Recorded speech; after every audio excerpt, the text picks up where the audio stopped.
నమస్కారం వార్తలకు స్వాగతం నేను మీ శిరీష ఇంకా వార్తల్లోని ముఖ్యాంశాలు చూద్దాం నేడు వనపర్తి జిల్లాలో సీఎం రేవంత్ రెడ్డి పర్యటన పలు అభివృద్ధి పనులకు శంకుస్థాపన చేయనున్న ముఖ్యమంత్రి 9వ రోజుకు చేరుకున్న ఎస్ఎల్బీసీ టన్నెల్ రెస్క్యూ ఆపరేషన్ సాయంత్రానికల్లా 4 ఆచూకీ లభించే అవకాశం ఉందన్న ప్రభుత్వం ఇవాళ హైదరాబాద్కు ఉపరాష్ట్రపతి జగదీప్ ధన్ఖడ్ ఐఐటి హైదరాబాద్లో అధ్యాపకులు విద్యార్థులతో ముఖాముఖి రేవంత్ రెడ్డి విమర్శలు వాస్తవం కాదన్న కేంద్ర మంత్రి కిషన్ రెడ్డి రాష్ట్ర అభివృద్ధిపై కేంద్రానికి 40 ఉత్తరాలు రాశానని స్పష్టం భారత ఉత్పత్తులు ప్రపంచమంతా తమ ఉనికిని చాటుకుంటున్నాయన్న ప్రధానమంత్రి పలు ఆవిష్కరణలకు భారత్ వేదిక అవుతోందని వెల్లడి ఇవాల్టి నుంచి ప్రారంభమైన పవిత్ర రంజాన్ మాసం ముస్లిం సోదరులకు శుభాకాంక్షలు తెలిపిన సీఎం రేవంత్ రెడ్డి మంత్రులు ఛాంపియన్ ట్రోఫీలో నేడు తలపడనున్న భారత్ న్యూజిలాండ్ దుబాయ్ వేదికగా మధ్యాహ్నం 2 గంటలకు మ్యాచ్ ఇక వార్తల్లోని వివరాలు చూద్దాం సీఎం రేవంత్ రెడ్డి ఇవాళ వనపర్తి జిల్లాలో పర్యటించనున్నారు రాష్ట్రంలో నిరుద్యోగ యువతకు స్వయం ఉపాధి కల్పించేలా 6,000 కోట్లతో పథకాన్ని ప్రారంభించనున్నారు ఇక దీంతో పాటు వనపర్తి నియోజకవర్గంలో 721 కోట్ల అభివృద్ధి పనులకు ఆయన శంకుస్థాపన చేయనున్నారు అనంతరం బహిరంగ సభలో పాల్గొంటారు ఉదయం 11 గంటలకు హెలికాప్టర్లో వనపర్తికి చేరుకుంటారు అనంతరం స్థానిక వెంకటేశ్వర స్వామి ఆలయంలో స్వామివారిని దర్శించుకుని ముఖ్యమంత్రి చిన్నప్పుడు నివాసం ఉన్న ఇంటి యజమానులను కలుసుకుంటారు అనంతరం 530 పడకల ఆసుపత్రి నిర్మాణానికి శంకుస్థాపన చేయడంతో పాటు తాను చదువుకున్న పాఠశాల కళాశాల పునరుద్ధరణ పనులకు శంకుస్థాపన చేస్తారు ఇక చిన్ననాటి స్నేహితులతో కలిసి మధ్యాహ్న భోజనం చేస్తారు చివరగా వనపర్తి పాలిటెక్నిక్ కళాశాలలో ఏర్పాటు చేసిన బహిరంగ సభలో పాల్గొంటారు ఇక సాయంత్రం హెలికాప్టర్లో హైదరాబాద్కు తిరుగు ప్రయాణమవుతారు రేవంత్ రెడ్డి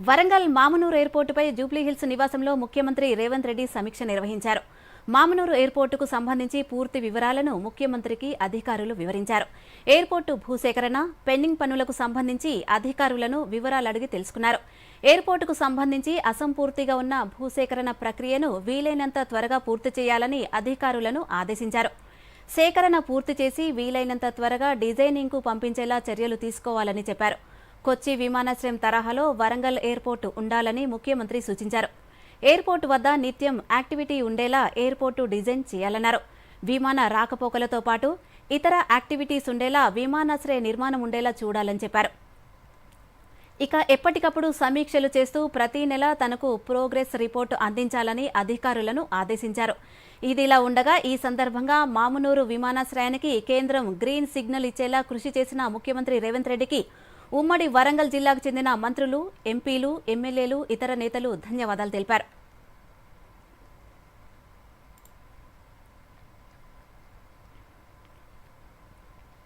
రాష్ట్రంలోని అన్ని ఐటీఐలను ఆధునిక శిక్షణా కేంద్రాలుగా ఆధునీకరించాలని ముఖ్యమంత్రి రేవంత్ రెడ్డి ఆదేశించారు రాష్ట్రంలోని ఐటీఐలను ఏటీసీలుగా అప్గ్రేడ్ చేసే ప్రక్రియ పురోగతిపై సమీక్ష నిర్వహించారు ఐటీఐలు లేని నియోజకవర్గాల్లో కొత్తగా ఏటీసీలు ఏర్పాటు చేయాలని వాటిని నియోజకవర్గ కేంద్రాల్లో లేదా పట్టణ ప్రాంతాలకు దగ్గరలో నెలకొల్పాలని సూచించారు ఇందుకు అవసరమైన నిధులను ప్రభుత్వం వెంటనే విడుదల చేస్తుందని ప్రకటించారు కొత్తగా ఏర్పాటు చేయనున్న ఏటీసీల్లో అవసరమైన సిబ్బంది ఇతర వివరాలను కార్మిక శాఖ ముఖ్య కార్యదర్శి సంజయ్ కుమార్ వివరించారు గిగ్ ప్లాట్ఫామ్ వర్కర్ల సంక్షేమ చట్టంపై పూర్తి స్థాయిలో అధ్యయనం చేయాలని ఈ సందర్భంగా సీఎం సూచించారు ఈ సమావేశంలో ప్రభుత్వ ప్రధాన కార్యదర్శి శాంతికుమారి ఉన్నతాధికారులు పాల్గొన్నారు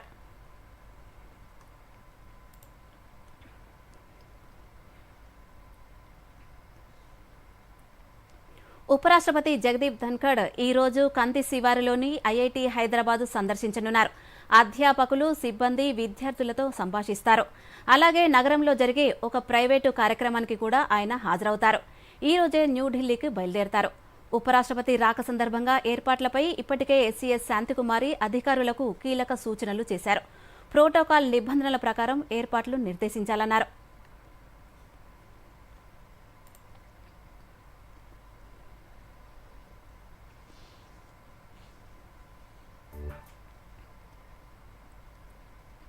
నాగర్ కర్నూలు జిల్లా అమరాబాద్ మండలం దోమలపెంట సమీపంలోని శ్రీశైలం ఎడమగట్టు కాలువ సొరంగం వద్ద 9వ రోజు సహాయక చర్యలు కొనసాగుతున్నాయి.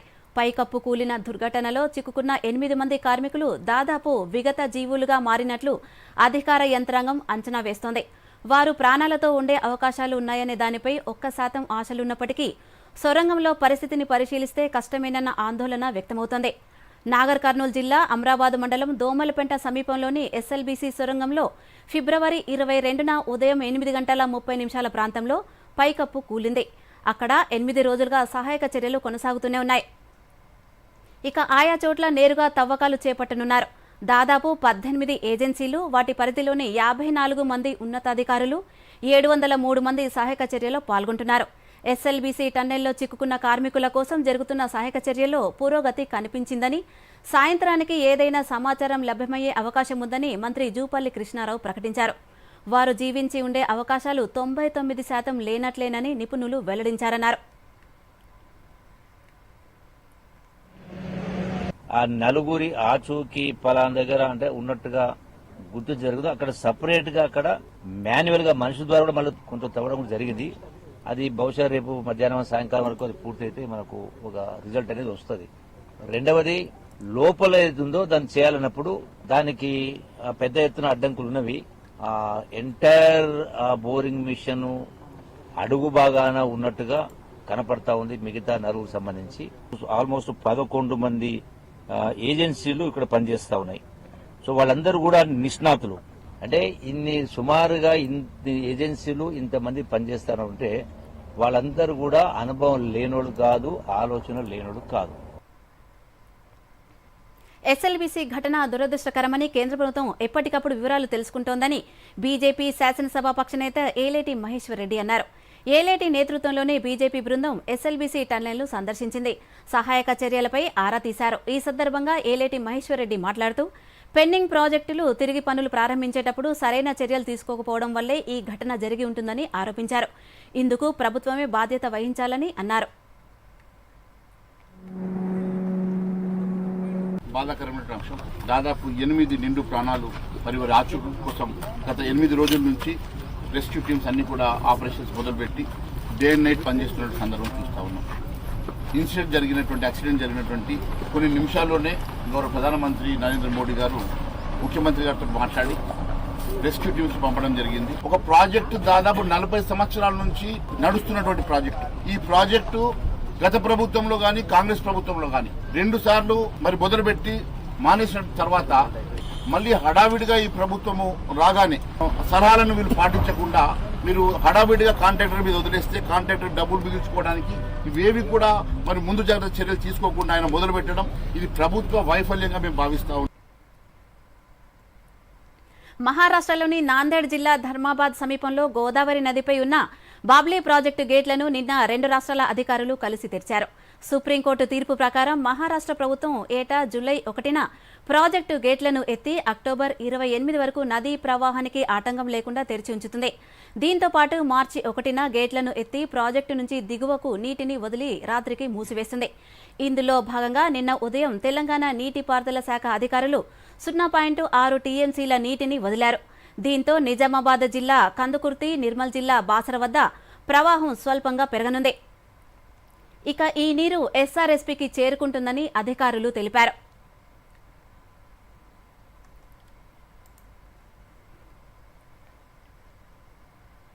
వనపర్తి పర్యటనలో భాగంగా సీఎం రేవంత్ రెడ్డి తాను విద్యాభ్యాసం సమయంలో ఉన్న ఇంటి యజమానురాలిని కలుసుకోబోతున్నారు. వారి ఇంట్లో ముఖ్యమంత్రి కాసేపు గడపనున్నారు.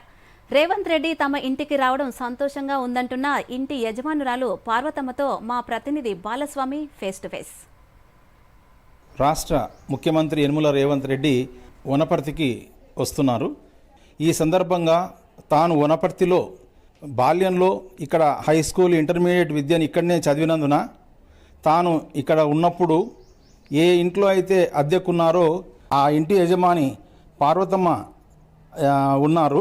ఆమెతో ఆనాటి విషయాలను ముఖ్యమంత్రి రేవంత్ రెడ్డి చిన్నతనంలో ఇక్కడ ఉన్నప్పుడు ఉన్నటువంటి విషయాలను, జరిగినటువంటి విషయాలను ఆమెను అడిగి తెలుసుకుందాం. భూపతి రెడ్డి కానిస్టేబుల్గా చేస్తుండ్రు కదా, అప్పుడు మా ఇంట్లో రెంట్కి వచ్చిండ్రు. తర్వాత వాళ్ళ తమ్ముళ్ళనందరినీ ఇక్కడ చదువుల కోసం అని తీసుకొచ్చిండ్రు.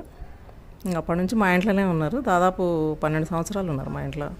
ఆయన సీఎం అయినా అని అదంతా ఏం లేదు. నేను ఆయనకు అక్కను పార్వతక్క అని పిలుస్తారు. అప్పటికి ఇప్పటికీ అదే అనుబంధం మా మధ్యలో. సొంత తమ్ముడే ఇంకా మాకు. నన్ను వాళ్ళ కుటుంబ సభ్యురాల్లాగానే ట్రీట్ చేస్తారు. ఇప్పుడు చదువు ఆట వేయడం తప్పించి ఆయనకు ఇంకో వ్యాపకం అనేది లేకుంటుండే అసలుకు. తను ఏదన్నా గోల్ రీచ్ కావాలనుకుంటే పని అయ్యే వరకు వదిలిపెట్టేవాడు కాదు అసలుకు. ఇంత సిన్సియర్గా ఉంటుండే. రాజకీయాలతో సంబంధం లేదు మాకు అసలుకు. ఒక అక్క ఒక తమ్ముడు సంబంధం అంతే. మా ఇంటికి వస్తున్నాడు, మా పిల్లలందరూ వస్తున్నారు ఆయనను కలవాలని, అంతే, అంతవరకే. నిన్న రాత్రి ఆకాశంలో నెలవంక కనిపించడంతో పవిత్ర రంజాన్ మాసం ప్రారంభమైంది. ఇవాల్టి నుంచి రంజాన్ ఉపవాస దీక్షలు ప్రారంభమయ్యాయి. పవిత్ర రంజాన్ మాసం ప్రారంభమైన సందర్భంగా ముస్లిం సోదరులకు ముఖ్యమంత్రి రేవంత్ రెడ్డి శుభాకాంక్షలు తెలిపారు. మానవ సేవ చేయాలనే సందేశాన్ని రంజాన్ పండుగ సమస్త మానవాళికి అందిస్తుందన్నారు. రంజాన్ మాసంలో ముస్లింలు ఆచరించే కఠోర ఉపవాసం, దైవ ప్రార్థనలు ఆధ్యాత్మికతను, క్రమశిక్షణను పెంపొందిస్తాయన్నారు. లౌకికవాదం, మత సామరస్య పరిరక్షణలో తెలంగాణ దేశానికే ఆదర్శంగా నిలుస్తోందన్నారు. ముస్లిం మైనారిటీల అభ్యున్నతికి ప్రజాప్రభుత్వం చిత్తశుద్దితో పనిచేస్తోందన్నారు. ముస్లింల అభ్యున్నతికి తోడ్పడే కార్యక్రమాలు అమలు చేస్తామని భరోసా ఇచ్చారు. మాజీ సీఎం కేసీఆర్, మంత్రులు, ఎమ్మెల్యేలు ముస్లిం సోదరులకు శుభాకాంక్షలు తెలిపారు.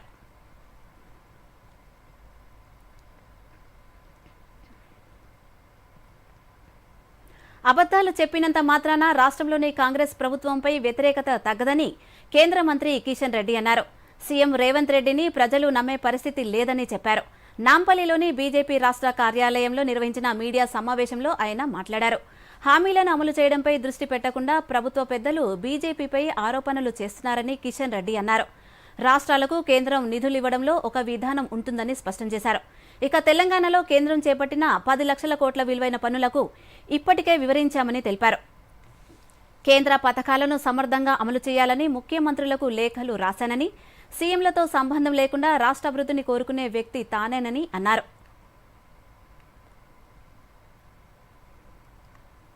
నేను కానీ మా పార్టీ కానీ మేము గత పార్లమెంట్ ఎన్నికల్లో ఈరోజు దేశంలో అధికారంలో ఉన్నాం కాబట్టి ఏవైతే దేశ ప్రజలకు హామీ ఇచ్చామో దానికి కట్టుబడి ఉండి ప్రతి ఒక్కొక్క హామీ అమలు చేయాల్సినటువంటి బాధ్యత మాది. అమలు చేసి చూపిస్తాం, చేస్తూ ఉన్నాం. హామీల కట్టుబడి పనిచేస్తామని కూడా మనం చేస్తాను. నేను వరుసగా లాస్ట్ మంత్ జనవరిలో, ఫిబ్రవరిలో నితిన్ గడ్కరీ గారితో అనేక సార్లు రోడ్డు రవాణా శాఖ మంత్రితో మాట్లాడాను. త్వరలో అది మంజూరు కాబోతుంది. ఫస్ట్ ఫేజ్ ఏదైతే ఉన్నదో రీజనల్ రింగ్ రోడ్డు, దానికి త్వరలోనే క్యాబినెట్కి వెళ్ళబోతుంది. ఆ రకంగా మనం పనిచేస్తున్నాం. ఇప్పుడు వార్తల్లో చిన్న విరామం తీసుకుందాం. కరెంట్ బిల్, కిరాణం, స్కూల్ ఫీజ్ అన్నీ అయిపోయాయి. బడ్జెట్ రెడీ అయిందా? 5,000 మిగిలాయి. కొత్త చీర తీసుకుంటావా? వద్దు, పోయిన నెలలోనే కదా తీసుకున్నాను. ఇంకోటి వద్దు, ముందుగా బడ్జెట్ వేసుకోండి. చిన్న చిన్న పొదుపులని బ్యాంక్ లో సేవ్ చేసుకోండి. ఇక డబ్బు పెరుగుతుంటే చూస్తూ మురిసిపోండి. చెప్పవులే, ఇక వెళ్ళమ్మా. ఆర్బీఐ అంటోంది, పొదుపు చేసే వనిత సాధిస్తుంది ఘనత. వార్తలకు తిరిగి స్వాగతం. మార్చి 8న సికింద్రాబాద్ పరేడ్ గ్రౌండ్లో 1,00,000 మంది మహిళలతో సభ నిర్వహిస్తామని మంత్రి సీతక్క తెలిపారు. అంతర్జాతీయ మహిళా దినోత్సవం నిర్వహణపై మంత్రి సీతక్క సచివాలయంలో సమీక్షా సమావేశం నిర్వహించారు. మహిళా దినోత్సవ వేడుకల నిర్వహణ, మహిళా సాధికారత కోసం కొత్తగా తీసుకోబోయే కార్యక్రమాలపై చర్చించారు. ఇక పలు రాష్ట్రాల్లో మహిళా సంక్షేమం కోసం చేపట్టిన చర్యలను అధ్యయనం చేసేందుకు ఉన్నత స్థాయి కమిటీని ఏర్పాటు చేయాలని ఈ సమావేశంలో నిర్ణయించారు. దేశంలోనే అత్యుత్తమ మహిళా సాధికారత విధానాన్ని రూపొందించాలని సీతక్క ఆదేశించారు. ఈ సందర్భంగా సీతక్క మాట్లాడుతూ మహిళా దినోత్సవం రోజున కొత్త పథకాలను సీఎం ప్రారంభిస్తారని వెల్లడించారు. ఇక మహిళా సంఘాల సోలార్ పవర్ ప్లాంట్లను లాంఛనంగా ప్రారంభిస్తారని తెలిపారు. ఈ సమావేశానికి మహిళా కమిషన్ చైర్పర్సన్ నేరెళ్ల శారద, ఇతర ఉన్నతాధికారులు హాజరయ్యారు.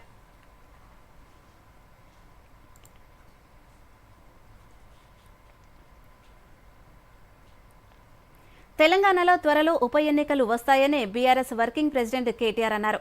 తెలంగాణ భవన్లో కేటీఆర్ సమక్షంలో రంగారెడ్డి జిల్లా చేవెళ్ల నియోజకవర్గ కార్యకర్తలు పార్టీలో చేరారు. ఈ సందర్భంగా మాట్లాడిన ఆయన కాంగ్రెస్పై విమర్శలు గుప్పించారు. ఈ ప్రభుత్వం చేసిన మంచి ఒకటి లేదన్నారు. కాంగ్రెస్ ప్రభుత్వం హయాంలో కొట్టుకుపోయినవి, కూలిపోయిన వాటికి లెక్కే లేదని విమర్శించారు. ఏడాదికి 2 లక్షల ఉద్యోగాలు ఇస్తామన్న హామీ ఇప్పటికీ అమలు కాలేదన్నారు. కనీసం 6,000 ఉద్యోగాలు కూడా ఇవ్వలేదన్నారు.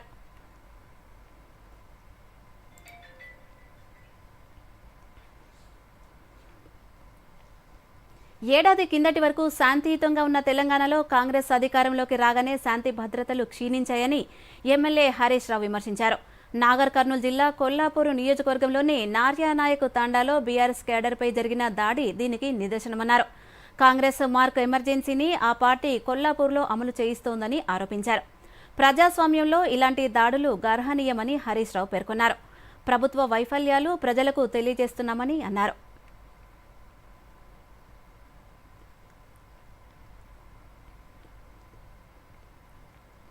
ప్రజా సమస్యలు పరిష్కరించడానికి రాజీలేని పోరాటం చేస్తామని సిపిఎం రాష్ట్ర కార్యదర్శి జాన్ వెస్లీ అన్నారు.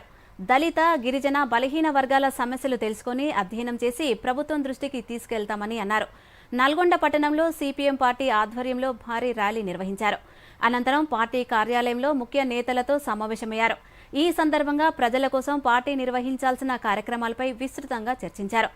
కేంద్ర రాష్ట్ర ప్రభుత్వాలు ఇచ్చిన హామీలను అమలు చేయడం లేదని సిపిఎం పార్టీ ఆరోపిస్తోంది. కేంద్ర రాష్ట్ర ప్రభుత్వాల విధి విధానాలకు నిరసనగా సిపిఎం పార్టీ రాష్ట్ర వ్యాప్తంగా కార్యక్రమాలు నిర్వహించనున్నట్లు రాష్ట్ర సిపిఎం పార్టీ కార్యదర్శి జాన్ వెస్లీ తెలిపారు.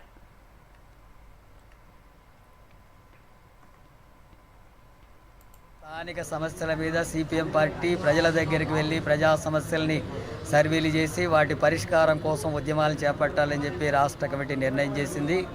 ఇండ్ల స్థలాలు, ఇండ్లు, భూ సమస్యలు, ధరణి సమస్యలు, అట్లాగే మంచినీళ్ళు, రోడ్లు, డ్రైనేజు తదితర సౌకర్యాల విషయాల్లో, అట్లాగే సామాజిక తరగతులైనటువంటి దళితులు, గిరిజనులు, బలహీన వర్గాలు వాళ్ళ సమస్యల పరిష్కారం కోసం, అట్లాగే వ్యవసాయ కూలీలు, రైతులు, ఇతర శ్రామిక వర్గాల సమస్యల పరిష్కారం కోసం ప్రతి దగ్గరికి గ్రామానికి వెళ్తాం. అట్లాగే పట్టణాల్లో బస్తీల దగ్గరికి వెళ్తాం.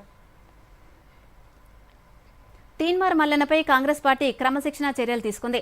పార్టీ నుంచి సస్పెండ్ చేస్తూ టీపీసీసీ క్రమశిక్షణ కమిటీ చైర్మన్ చిన్నారెడ్డి ఉత్తర్వులు జారీ చేశారు.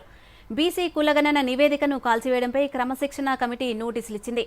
తమ ముందు హాజరై వివరణ ఇవ్వాలని గడువు ఇచ్చింది. అయితే గడువు దాటినా తీన్మార్ మల్లన్న స్పందించకపోవడంతో ఆయన్ను పార్టీ నుంచి సస్పెండ్ చేశారు. మల్లన్న సస్పెన్షన్పై పీసీసీ చీఫ్ మహేష్ గౌడ్ స్పందించారు. పార్టీ లైన్ దాటితే ఊరుకునేది లేదని హెచ్చరించారు. మల్లన్నను ఎన్నోసార్లు హెచ్చరించామని, బీసీ కులగణన ప్రతులు చించడంపై ఏఐసీసీ సీరియస్ అయిందని చెప్పారు. పార్టీ గీత దాటితే ఎవరైనా వదిలిపెట్టబోమని హెచ్చరించారు.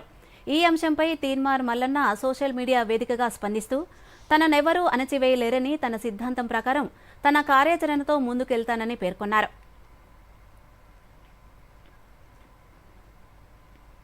మల్లన్నకి చాలా అవకాశాలు ఇవ్వడం జరిగింది. క్రమశిక్షణ ఉల్లంఘిస్తే చర్యలు కఠినంగా ఉంటాయనే మాట కూడా చాలా సందర్భం చెప్పడం జరిగింది. మల్లన్న బీసీల కోసం పోరాడుతున్నప్పుడు మల్లన్న వెనకేసుకొచ్చిన కూడా మేమే. కానీ ఎప్పుడైతే బీసీ కులగణన సర్వే జరిగిందో ప్రభుత్వం దీన్ని ప్రతిష్టాత్మకంగా చాలా సూక్ష్మకంగా శాస్త్రీయ పద్ధతిగా చేసినప్పటికీ కూడా మల్లన్న కాగితాలని చించడమే కాకుండా ఆయన మాట్లాడిన తీరు పైన ఏఐసిసి చాలా తీవ్రంగా పరిగణించింది. ఆ అంశాన్ని మేము ఏఐసిసికి వదిలేయడం జరిగింది. ఇవాళ ఏఐసిసి ఆదేశాల మేరకు ఈ చర్యలు తీసుకోవడం జరిగింది. మంచిర్యాల జిల్లా కలెక్టర్ కార్యాలయ ఆవరణలో బర్డ్ ఫెస్టివల్ ప్రారంభమైంది. ఈ కార్యక్రమానికి ముఖ్య అతిథిగా జిల్లా కలెక్టర్ కుమార్ దీపక్, జిల్లా ఫారెస్ట్ అధికారి శివాశీస్లు హాజరై బర్డ్ ఫెస్టివల్ను ప్రారంభించారు. ఈ సందర్భంగా వారు మాట్లాడుతూ వలస వచ్చే పక్షుల గురించి, జీవ వైవిధ్యంలో వాటి పాత్ర గురించి వివరించారు. కవర్ టైగర్ జోన్లో పెంచే వివిధ రకాల పక్షుల వివరాలను వెల్లడించారు. ఈ కార్యక్రమంలో వివిధ ప్రాంతాల నుంచి వచ్చిన పక్షి ప్రేమికులు, పక్షులపై అధ్యయనం చేసేవారు, విద్యార్థులు, ఉపాధ్యాయులు పాల్గొన్నారు.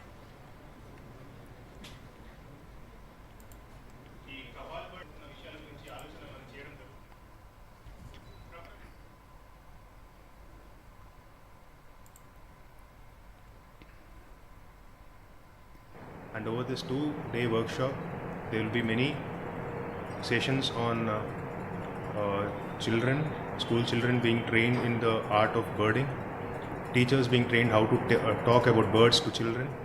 There will be sessions on how do you recognize birds, what is the importance of the Godavari landscape and such.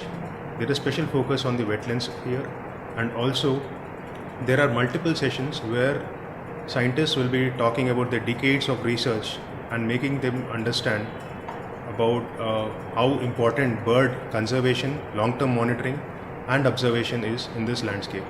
ఇది కావల్ టైగర్ రిజర్వ్లో ఇప్పుడు ఫస్ట్ టైం ఇది బర్డ్ ఫెస్టివల్ జరుగుతుంది.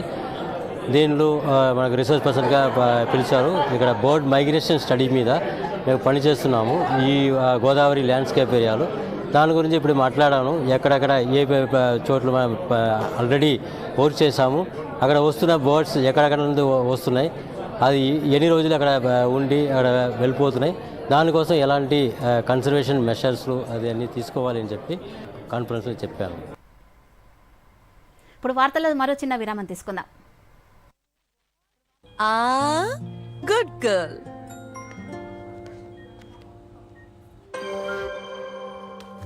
సాలరీ పడిందా? మరిప్పుడు కొత్త కమ్మలా? కాదు, ముందుగా పొదుపు. ముందుగా కమ్మలు. ఇదిగోండి, ప్రతి నెలా కొంత పొదుపు చేయండి, కొంత పెట్టుబడి పెట్టండి, ఇంకొంత ఎమర్జెన్సీ కోసం దాచుకోండి. దీనివల్ల టెన్షన్ ఫ్రీగా ఉంటారు. మరి ఆ కమ్మలు వెళ్తావా లేదా? ఇంజెక్షన్ ఇవ్వనా? ఆర్బీఐ అంటోంది, పొదుపు చేసే వనిత సాధిస్తుంది ఘనత. వార్తలకు పునఃస్వాగతం. 21వ శతాబ్దం భారత్ వైపు ప్రపంచం మొత్తం ఆసక్తిగా చూస్తోందని ప్రధానమంత్రి నరేంద్ర మోదీ అన్నారు. దేశ రాజధానిలో నిర్వహించిన ఎన్ఎక్స్టీ కాన్క్లేవ్లో భాగంగా ప్రధాని మాట్లాడుతూ భారత్ గురించి చాలా సానుకూల వార్తలు వెలువడుతున్న నేపథ్యంలో ప్రపంచం మొత్తం ఆసక్తిగా గమనిస్తోందని వ్యాఖ్యానించారు. ప్రపంచ దేశాల ప్రజలు భారత్కు రావాలని కోరుకుంటున్నారన్నారు. ప్రపంచ మ్యానుఫ్యాక్చరింగ్ హబ్గా భారత్ రూపొందుతోందని అన్నారు.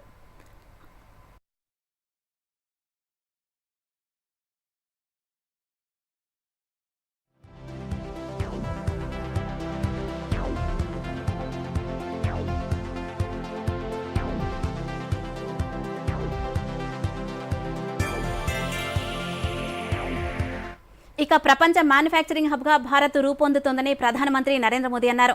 ప్రపంచ దేశాలు కొన్ని దశాబ్దాలుగా భారత శక్తిని తక్కువగా అంచనా వేసేవని, కానీ ప్రస్తుతం ఆ విధానం పూర్తిగా మారిపోయిందని పేర్కొన్నారు. ఇక ఇన్నేళ్లు శ్రామిక శక్తిగా పేరు పొందిన భారతదేశం ప్రస్తుతం ప్రపంచ శక్తిగా మార్పు చెందిందని చెప్పారు. సెమీ కండక్టర్లు, విమాన, వాహక నౌకల తయారీ వంటి వాటిలో వేగంగా అభివృద్ధి చెందుతూ ఆటోమొబైల్ ఉత్పత్తిదారుగా మారిందని పేర్కొన్నారు. దేశంలో లభించే సూపర్ ఫుడ్లైన మఖానా, మిల్లెట్లు, అలాగే ఆయుష్ ఉత్పత్తులు, మనం పాటించే యోగా, ధ్యానం వంటి వాటిని విదేశీయులు ఆచరిస్తున్నారన్నారు. ఇక ఇటీవల పెద్ద ఎత్తున నిర్వహించిన మహాకుంభమేళా భారతదేశం పాటించే నిర్వహణ నైపుణ్యాలను ప్రపంచానికి చాటి చెప్పిందని అన్నారు. తమ ప్రభుత్వ పాలనలో కాలం చెల్లిన అనేక చట్టాలను రద్దు చేసి కొత్త వాటిని రూపొందించామని ప్రధానమంత్రి మోదీ తెలిపారు. दशकों तक दुनिया भारत को अपना बैक ऑफिस कहती थी, लेकिन आज Bharat new factory of the world बन रहा है.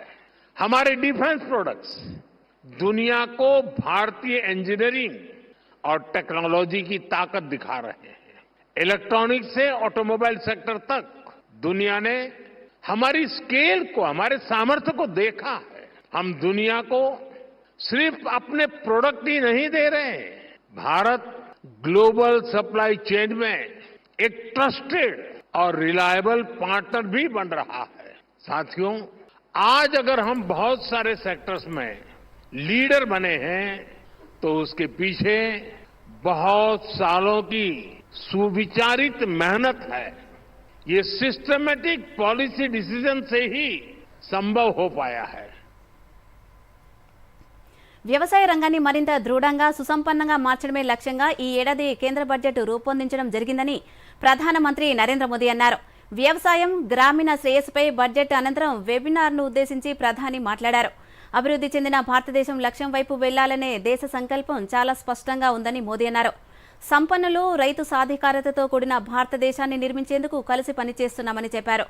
అభివృద్ధిలో మొదటి ఇంజన్గా వ్యవసాయాన్ని పరిగణిస్తూ ప్రభుత్వం రైతులకు అండగా నిలుస్తోందన్నారు. వ్యవసాయ రంగం అభివృద్ధి, గ్రామాల శ్రేయస్సు అనే రెండు ప్రధాన లక్ష్యాల దిశగా కలిసి పయనిస్తున్నామని మోదీ స్పష్టం చేశారు. ఇక దేశంలోనే అతి తక్కువ వ్యవసాయ ఉత్పాదకత కలిగిన 100 జిల్లాల అభివృద్ధిపై దృష్టి సారించే విధంగా కేంద్ర బడ్జెట్లో ప్రభుత్వం పీఎం ధనధాన్య కృషి యోజనను ప్రకటించిందని ప్రధానమంత్రి తెలిపారు.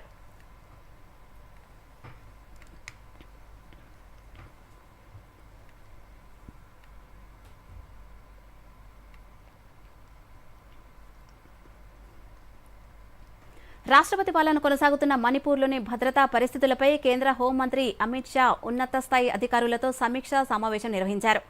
ఈ సందర్భంగా కీలక ఆదేశాలు జారీ చేశారు. ఇందులో భాగంగా మార్చి 8 నుంచి రాష్ట్రంలోని అన్ని మార్గాల్లో ప్రజల రాకపోకలు స్వేచ్ఛాయుతంగా సాగేలా చర్యలు తీసుకోవాలని అధికారులకు సూచించారు. అడ్డంకులు సృష్టించే వారిపై కఠిన చర్యలు తీసుకోవాలని అన్నారు. హింసా ఘటనలు జరుగుతున్న ఈశాన్య రాష్ట్రంలో సాధారణ స్థితిని పునరుద్ధరించడంపై అమిత్ షా అధికారులతో చర్చలు జరిపినట్లు సమాచారం.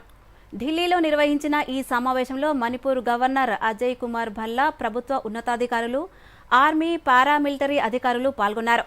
రాష్ట్రంలో రాష్ట్రపతి పాలన విధించిన తర్వాత అక్కడి పరిస్థితులపై సమీక్షా సమావేశం నిర్వహించడం ఇదే మొదటిసారి.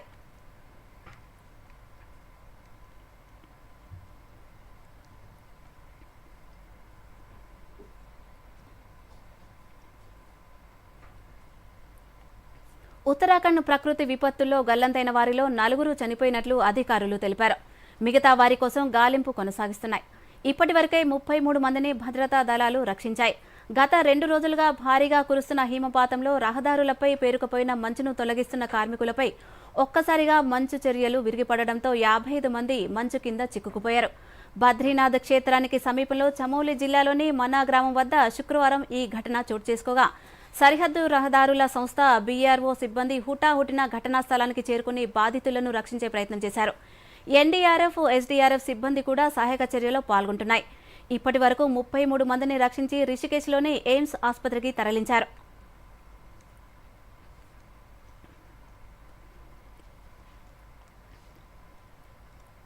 ప్రతిష్టాత్మక ఛాంపియన్స్ ట్రోఫీలో మరో కీలక పోరుకు రంగం సిద్ధమైంది. మెగా టోర్నీలో ఓటమెరుగని భారత్, న్యూజిలాండ్ ఈరోజు దుబాయ్లో తలపడబోతున్నాయి. వరుస విజయాలతో జోరు మీదున్న ఇరు జట్లు గ్రూపులో అగ్రస్థానం దక్కించుకునేందుకు పావులు కదుపుతున్నాయి. బంగ్లాదేశ్, పాకిస్తాన్పై విజయాలతో టీమిండియా జోరు మీదుండగా కివీస్ సమిష్టి ప్రదర్శనతో సత్తా చాటుతోంది. స్పిన్ సమరంగా భావిస్తున్న మ్యాచ్లో ఎవరిది పైచేయి అనేది ఆసక్తిగా మారింది. కీలకమైన సెమీస్కు ముందు తుది కూర్పుపై ఈ మ్యాచ్ ద్వారా 2 జట్లు అంచనాకు వచ్చే అవకాశముంది.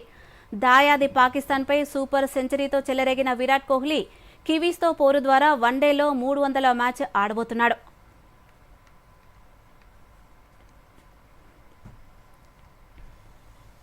ఛాంపియన్స్ ట్రోఫీలో భాగంగా ఇంగ్లాండ్పై సౌత్ ఆఫ్రికా ఘన విజయం సాధించింది.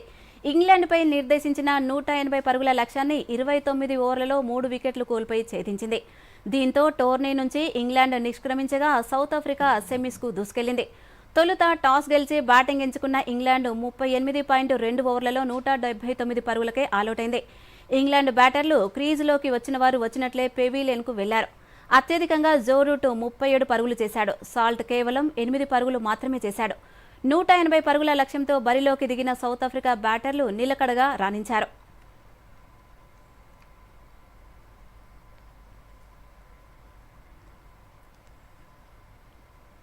వార్తలు ముగించే ముందు ముఖ్యాంశాలు మరోసారి చూద్దాం. నమస్కారం. నేడు వనపర్తి జిల్లాలో సీఎం రేవంత్ రెడ్డి పర్యటన, పలు అభివృద్ధి పనులకు శంకుస్థాపన చేయనున్న ముఖ్యమంత్రి. 9వ రోజుకు చేరుకున్న ఎస్ఎల్బీసీ టన్నెల్ రెస్క్యూ ఆపరేషన్. సాయంత్రానికల్లా 4 ఆచూకీ లభించే అవకాశం ఉందన్న ప్రభుత్వం. ఇవాళ హైదరాబాద్కు ఉపరాష్ట్రపతి జగదీప్ ధన్ఖడ్. ఐఐటి హైదరాబాద్లో అధ్యాపకులు, విద్యార్థులతో ముఖాముఖి.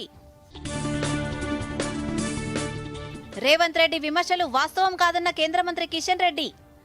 రాష్ట్ర అభివృద్ధిపై కేంద్రానికి 40 ఉత్తరాలు రాశానని స్పష్టం. భారత ఉత్పత్తులు ప్రపంచమంతా తమ ఉనికిని చాటుకుంటున్నాయన్న ప్రధానమంత్రి. పలు ఆవిష్కరణలకు భారత్ వేదిక అవుతోందని వెల్లడి. ఇవాల్టి నుంచి ప్రారంభమైన పవిత్ర రంజాన్ మాసం. ముస్లిం సోదరులకు శుభాకాంక్షలు తెలిపిన సీఎం రేవంత్ రెడ్డి, మంత్రులు. ఛాంపియన్ ట్రోఫీలో నేడు తలపడనున్న భారత్, న్యూజిలాండ్. దుబాయ్ వేదికగా మధ్యాహ్నం 2 గంటలకు మ్యాచ్.